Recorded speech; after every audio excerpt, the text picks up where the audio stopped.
Welcome back.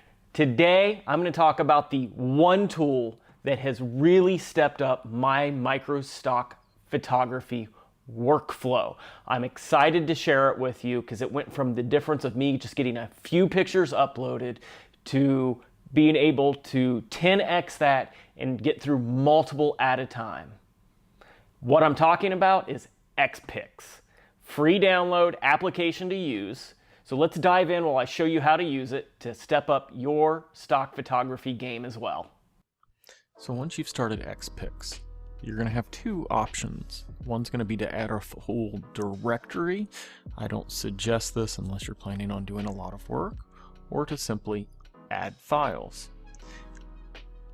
I choose to add files so I can pick the ones that I've just edited in Lightroom with my particular editing style and preset. Go to where you keep your stock images. I keep mine in a nice little folder called stock photo. Select the files that you're ready, and it's going to load them all nicely. And the nice thing about XPIKS is it's going to give you a work spot to do most of the metadata for the images that you've picked, which is nice. That way you don't have to go through on each site and fill in a description, title, and keywords. So I've loaded the 4 pictures that I took from a walk that I recently took with my daughter. Just some things that caught my eye. The first one's just a simple tree with a graffiti heart on it. So for a title, I like to keep it very simple. Just graffiti on a tree trunk in a park. And I like to expand on the description, so we're going to do graffiti on a leafy green tree trunk in a park with a carved heart, symbolic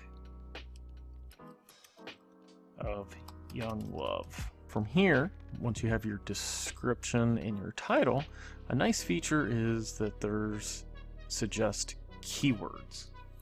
When you click on that, you'll get to put in a simple description, carving on a tree. You'll be able to search from all images, photos, vectors, illustrations. And on the right side, you can pick from, do you want to search from Shutterstock, iStock, Fotolia, or local files.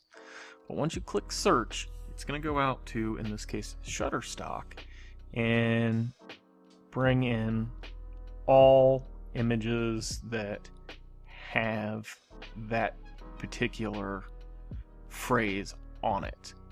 And you'll see there's quite a few. Makes me kind of second guess the photo, but I've already taken it. So you'll go through and click on a few of them. I like to pick the ones that are kind of similar overall, pick a good spattering, maybe 10 to 15 of them.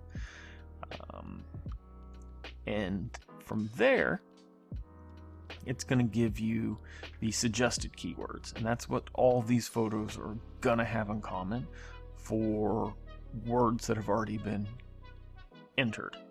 And a lot of stock photographers are notoriously lazy on their keywords. So make sure that you scrub through them to see if there's any that just don't make sense.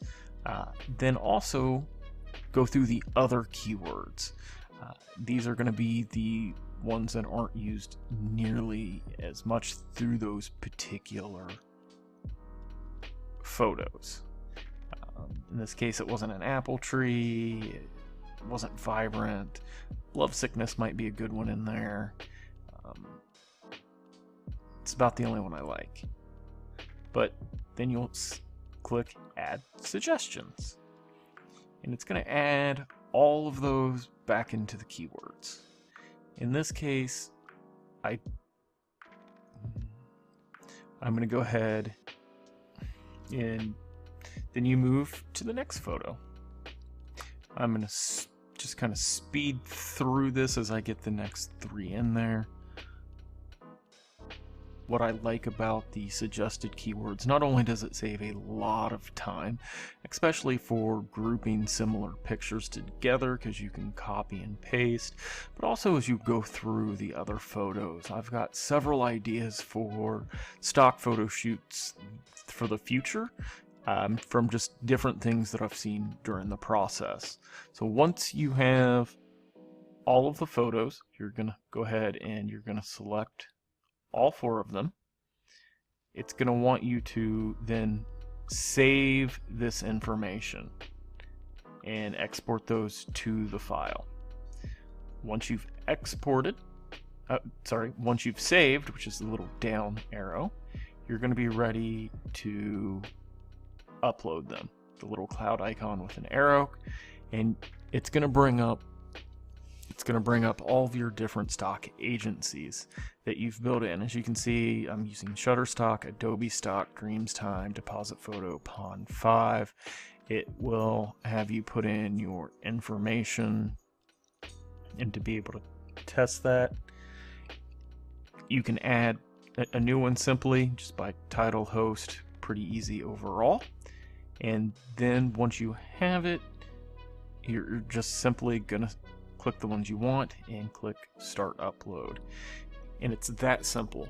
XPIKS, if used properly, it's a great tool to help you streamline your workflow. Because when it comes to stock photography, it's about proficiency. It's not about always having just the perfect every keyword, because they sell for so little. All right, so if you enjoyed that tutorial on how to use XPIKS, you think that it'll help out, go ahead and smash that like button. If this wasn't useful, there's another button for that. Go ahead and hit that one as well. If you're new to the channel and you like tips like this for stock photography, go ahead and hit the subscribe button so that you can stay with my latest and most up-to-date videos. Thank you for watching, and until next time, I'm Dustin Hall, and if it's worth doing for money.